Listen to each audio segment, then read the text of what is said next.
This is very unexpected. Hi, I'm Beryl, and we are doing another Toast episode. We are on Toast episode 6, which is further than a lot of NBC shows have gotten. Zing! Okay, let's take a look at some of my favorites real quick. Ooh, this is my jam. Where's it coming from? Oh my god, wait a minute. Well, this is 10 times better than I expected. Too quick? Maybe you should watch the videos.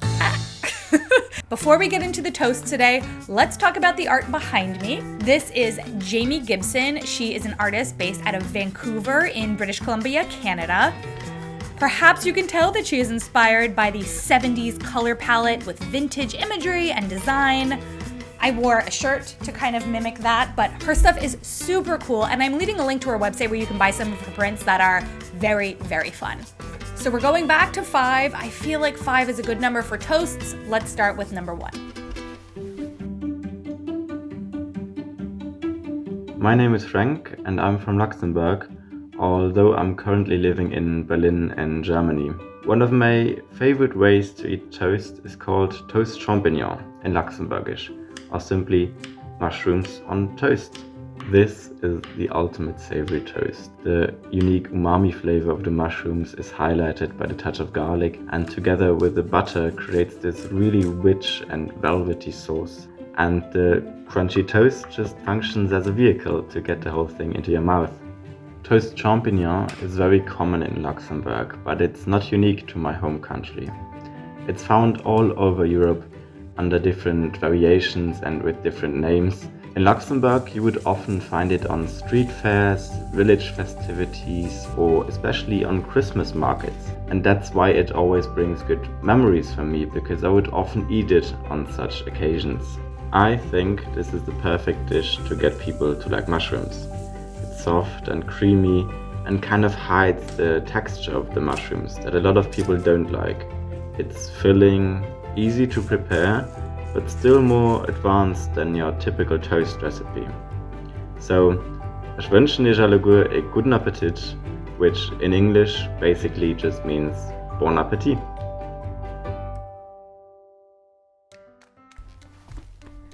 We're starting with mushroom toast because we've just come off of the mushroom episodes. And I also want to acknowledge how funny I think it is that Luxembourg, which is arguably a teeny tiny country, has been represented twice now when it comes to at least mushroom dishes. There's nothing in this that's necessarily surprising to be like, oh, whoa, mushrooms on toast. I love mushroom toast though, so. Do you ever do that when you want to hold your place in the conversation, but your mouth is full, so you're just like, I have a family that talks a lot, so that's something that we do. If I put a fried egg on this would be amazing. Just saying. There's another mushroom toast that my sister-in-law in India taught me how to make. So she takes the mushrooms and quick chops them, that thing. Anyway, they become little tiny little specks. And then she cooks that with butter and a bunch of spices and puts that on the toast. So it's like this very dense cooked down mushroom spread and makes these little toasted sandwiches for us, and those are also really, really yummy. These little mushroom sandwiches for breakfast. That being said though, 10 out of 10, mushrooms are delicious. We love them. We just did an entire episode on them, so let's do the next one. Before we get into our next submitted toast recipe, let's take a moment to talk about our sponsor in today's video, BetterHelp, and I will make my favorite toast recipe while we talk about it. I am making a kimchi and cheese open-faced toast. One of my friends at my old job introduced me to this, and I am addicted. A little bit about BetterHelp while I get this going. BetterHelp is an online counseling service. It's not a crisis line, it's not self-help, it is professional therapy, done online. Their network is huge with over 20,000 therapists, so if you don't live in a big metropolitan city, you can still find somebody who specializes in what you're looking for. And it's available for people worldwide. Real quick about the toast, we're just chopping up the kimchi, putting the cheese on top, so you can kind of watch as I go. Finding a therapist is kind of like dating, so the first one might not fit, and it's really easy and free to change therapists as often as needed. And what's great is that it's actually more affordable than traditional offline therapy, and there is financial aid available. If you're interested in signing up, you can go to betterhelp.com, that's HELP, with the code Beryl, my name, and that'll give you 10% off your first month. Okay, let's get back to the other toasts that everybody has submitted.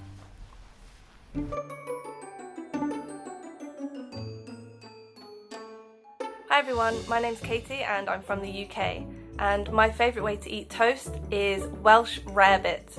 As the name would suggest, Welsh Rarebit is a Welsh dish. It dates back, I think the earliest mention of it in a book is in the 17 or maybe even the 1500s, so it's a really old dish, and it is loved all over the UK and I imagine beyond as well because it's such a delicious dish. And remember, it doesn't include any rabbit, even if you do hear it called Welsh Rarebit. To make this bougie cheese on toast, the first thing you need is some bread, then comes the cheese. What makes Welsh Rarebit different to just cheese on toast is that it has this creamy, thick sauce. Traditionally this would be ale or stout or beer. Some people do make it with wine, I've heard of it being made with cider, but if you don't drink you could use milk or maybe some stock instead. It also includes mustard traditionally. And finally, you need some Worcestershire sauce. So basically, you make this sauce, you put it on your toast, top it with some more cheese, grill it to get it all, bubbling and toasty on top. And that's it. You could add leeks, which are the kind of national emblem of Wales, which is where this dish is from. So the reason I love this dish is because it's very simple, but not just as simple as cheese on toast, so it does feel special. I hope some of you try it. Beryl, I hope you enjoy Welsh Rarebit and a taste of my home country. Okay, this is the Welsh Rarebit, and I will say that looking at photos, I think that my topping is like a little bit more brown than other toppings that I've seen, and I didn't even use a stout. I just used milk. Maybe I was a little bit heavy on the Worcestershire sauce. This is funny, this is my first time trying this. In our group instant noodle video, somebody actually had an instant noodle inspired by Welsh Rarebit. Hello, my name is Nicholas. And hi, I'm Rowan, and we both live in Lille in the north of France.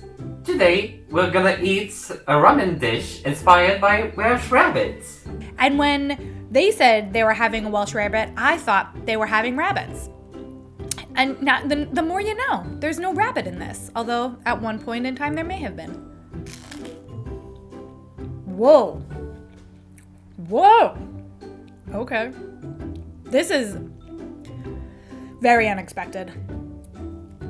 This is absolutely delicious. It is creamy. It's just so flavorful. In some of the other photos, it broiled a little bit better. Mine doesn't seem that bubbly, but the edges of the toast were just getting burnt. So I'm not sure. I mean, look, it tastes good either way, but I don't feel like this is gonna be featured visually in a magazine. It's cheesy, but it does feel like an adult version of a cheese toast. Wow. I really feel like it's just not that often that you eat something. Actually, that's not true. This happens all the time to me. Oh my god, that's the most satisfying food I've ever eaten in my entire life. This is so surprising. What? I don't know. I don't know what to say about myself right now.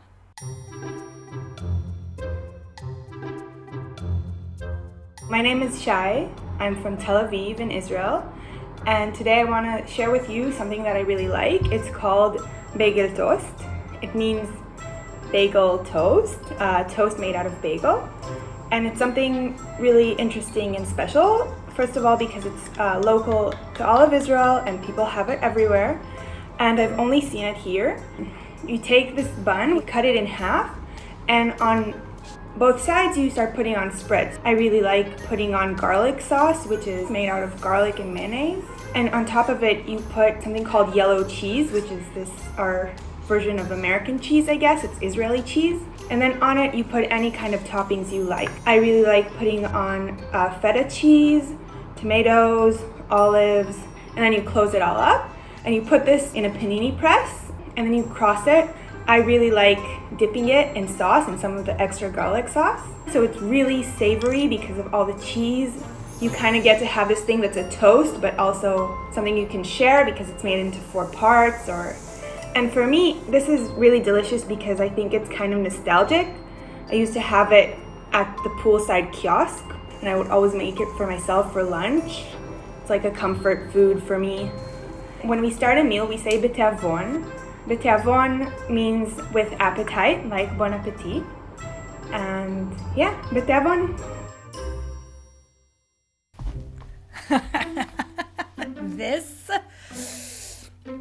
My mom has this turn of phrase for when something like looks just too delicious. She says that it's sick and twisted, and this bagel toast is like sick and twisted. I want to eat it so badly. I didn't have olives for some reason. I usually have olives in the house. That's just why I said look for some reason. Anyway, so I use caper berries, which are also one of my favorite foods. And if you've never had a caper berry, you know capers are like these little... Uh-oh. I know what's happening. The light. All right, I closed my blinds. As I was saying, caper berries. So when capers are little, you might recognize them as those...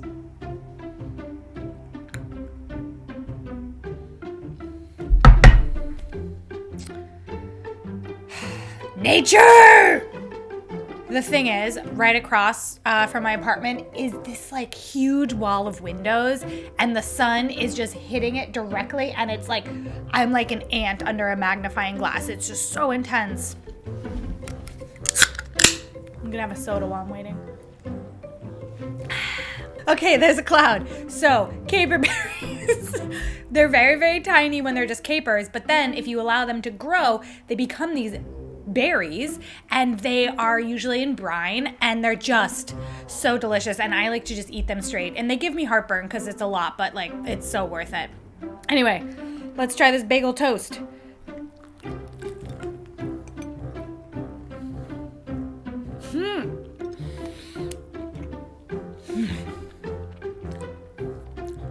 I mean, in essence, I put shawarma sauce all over this, that garlic yogurt mayo sauce, and what's not to love?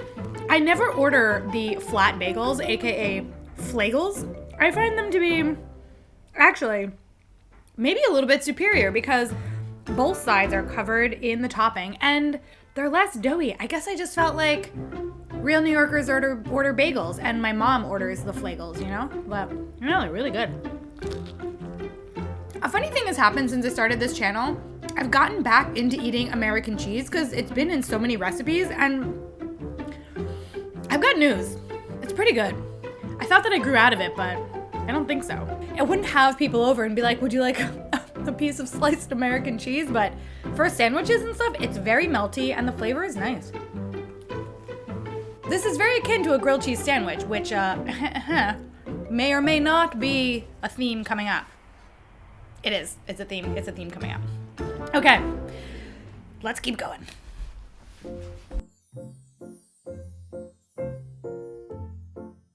Hi, my name's Katie. I live in Phoenix, Arizona. And one of my favorite ways to eat toast is the original tomato toast. And make it extra, I take whole wheat bread and toast it, and then I put mayo on it. Beryl, I know you like QP. Me too. That's the one I use if I have it.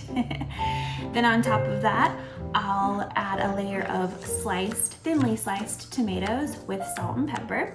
On top of that, I put a bunch of dill. Then I add green onions, and then I top it with feta cheese. I eat this for breakfast or lunch. If I'm having it for breakfast, I occasionally like to top it with a fried egg. That's very good. I love it because it's salty from the feta cheese, but it's also very fresh from the dill and the tomato. And then the mayo is fatty, so it kind of just brings it all together and ties it together really nicely. So I hope that you enjoy it, and thank you for having me. Katie, this is a toast after my own heart. Between the Kewpie and the dill and the fried egg, I fear I'm going to look very awkward when I eat it on camera, but you guys don't mind, right? This yolk is like about to burst. Dee dee dee. Whatever.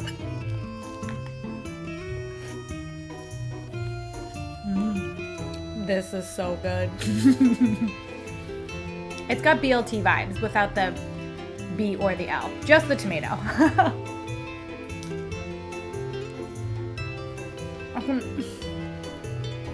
Look, the feta is salty, the Kewpie is perfection, dill is just one of the best herbs out there. It is the king.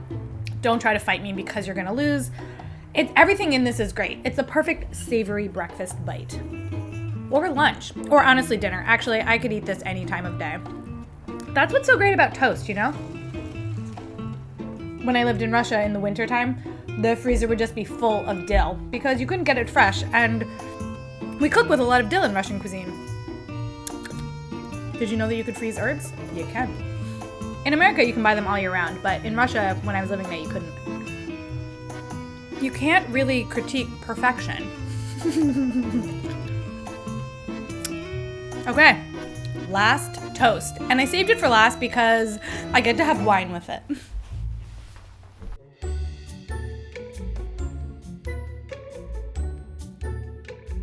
Hello, my name is Patricia and I come from Valencia, Spain. I'm going to talk to you today about torrijas, which is a kind of French toast from Spain, and it's actually very easy to be made. You just need some previous day's bread that it's already hard. Then you have to slice it, and afterwards you brew some milk with a cinnamon stick, lemon skin, and sugar and vanilla. After that, then you just dip and let the bread soak for a while. Then you have to whisk some eggs, and afterwards you will dip again these slices into these eggs and deep fry it. We normally take it as a snack or dessert, but you can also take it with wine. Some people normally do it. What I prefer and what I like the most about it is when it's very softy, because the texture is very nice. Actually, it's kind of a pudding texture, but not crumbly. It shouldn't be getting undone. After the civil war in Spain, there was a lot of poverty and people couldn't afford many of the food.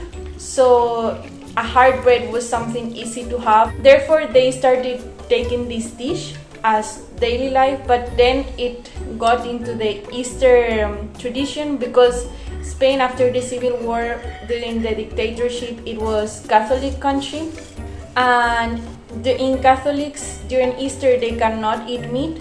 Therefore, this dish was more promoted and established as a traditional Eastern dish. And yeah, I would really recommend people to try it, because it's kind of a zero waste way to reuse your bread, and it's actually very tasty and easy to be done. Okay, last toast. I didn't get any wine. It's a little early right now, actually. This toast, though, feels to me like the kind of big size version of Cinnamon Toast Crunch cereal if you were having Cinnamon Toast Crunch French toast. What a great combination. French toast and cinnamon and sugar and frying and syrup with honey.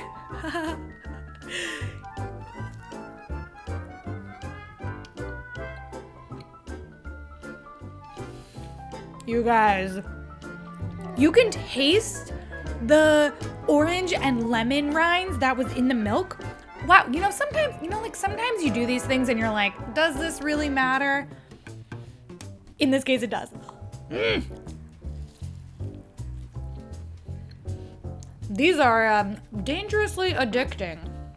The recipe said that you can keep these for up to 4 days in the refrigerator. And then they quickly caveated that with, but good luck. Because I get that. Like, you could just keep eating these. They are soft and crunchy and sweet and moist and just all the positive adjectives that I could future come up with. Well, that was fun. This whole episode was fun. I'm going to now go stand in my kitchen and eat a few more slices of this, and I will see you all in my next video.